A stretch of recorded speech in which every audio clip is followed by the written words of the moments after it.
जालना में पैसों के झगड़े में मुकादम परिवार पर जानलेवा हमला किया गया। ये घटना जालना जिले के पटवारी टांडा में हुई। संदीप आडे ने गांव के कुछ लोगों को गन्ना काटने के लिए पैसे दिए थे, लेकिन गन्ना बीनने वालों ने काम बीच में ही छोड़ दिया। इस वजह से संदीप आडे ने उनसे बाकी पैसे मांगे। इस वजह से 14 लोगों के एक गैंग ने संदीप आडे पर कुल्हाड़ियों और लाठियों से हमला कर दिया। इसमें पिता समेत 2 बच्चे गंभीर रूप से घायल हो गए। इस बीच परिवार का आरोप है कि आष्टी पुलिस ने अभी तक इस मामले में केस दर्ज नहीं किया।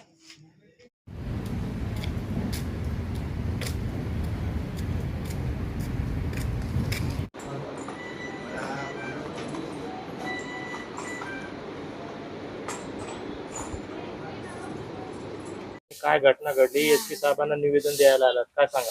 संदीप सुखदेव आडे माझं नाव पूर्ण. वडिलाचं नाव सुखदेव रूपा आडे आणि भावाचं नाव दिलीप सुखदेव आडे.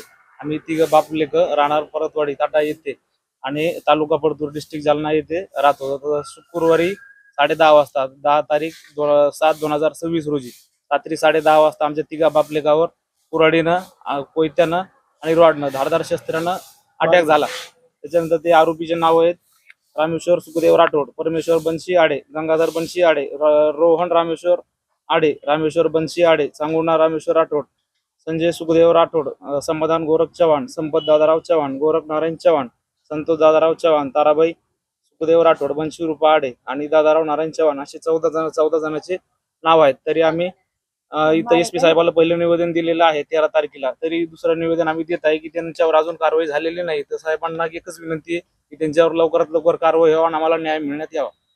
मारहाणीचं नेमकं कारण काय? मारहाणीचं नेमकं कारण म्हणजे आमचे ऊसतोडीचे पैसे त्यांच्याकडे होते 2023 ची बाकी 11,20,000 आम्ही त्यांना दिलेले आहे. त्याच्यातून 6 लाखाचं त्यांनी काम केलेलं आहे. त्याच्यानंतर त्यांच्याकडे 4,87,000 बाकी आहे. त्याच्यावरती आम्ही त्यांना वारंवार मागणी केली, बाबा आमचे पैसे देऊन टाकता. आम्हाला ते तिकडे कर्नाटकमध्ये एक मर्डर करून आलेलं आहे ते, आणि आम्हाला पण म्हणत होता की तुम्हाला पण मारून टाकणार आहे, तुमचे पैसे मी परत देणार नाही. तर आमच्या तिघा बापलेकावर त्यांनी अटॅक एकदम मिळून वाटॅक त्यांनी केलेला आहे. संबंधित पोलीस स्टेशनला कळवलं होतं? हा, संबंधित पोलीस स्टेशनला कळवलं, आष्टी पोलीस स्टेशनला कळवलं. तर आष्टी पोलीस स्टेशनचे काही आपले सुरेश साहेब आहेत, ते काही त्यांच्या दखल वगैरे काही घेत नाही आणि त्यांच्यावर कारवाई होत नाही.